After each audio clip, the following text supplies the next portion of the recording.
صبرت صبرا شفت فيه الغليبة مثل الذي يطلع على الشوك حافي، وفكرت في ربع قريب النسوني ذكرتهم بمسجلات القصائد، عسى الله يبيع اللي يبيع ابن عمه، يا سهلة شبت عليها الوقايد،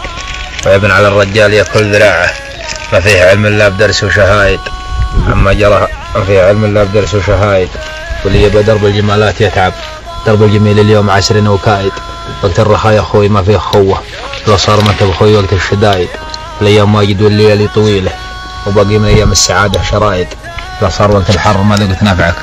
ونبغاك لهبه تنسيم البرايد، بعت المراه ولا اشفي درع جنبك، وردوك مني لابسات القلايد، ان كان ما باع عار ولا حميه، فرقد راسك رغبه في الوسايد، والله ما زهم واحد انصد مني، تراني غني من فزعه كبار الفرايد، ترى اللاش لما انك زهمته تعذر، وضو الحطب هراك تصبح رمايد، وترك ضعيف الرواع بلا تحطه عضيدك، وبدل دياره بالديار البعايد، واصبر ولو جرت عليك الظليمه، لا تشتكي تول عيون الزهايد، كم واحد بالسوق يذرع لسانه، كسره بعظم الساق فوقه ضمايد، لو جبر كسوره وغطى عليها، نكشف غطى عظم كسوره بدايد، وزرع بدار العز تجنى ثمرها،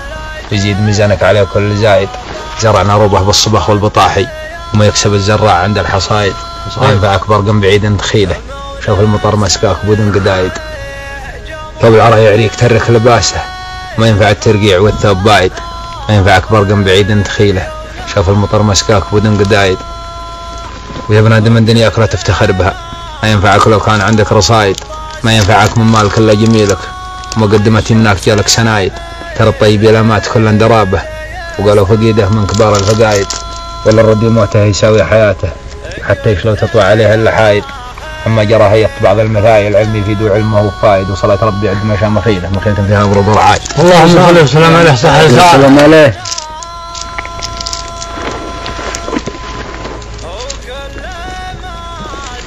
كلامك سمين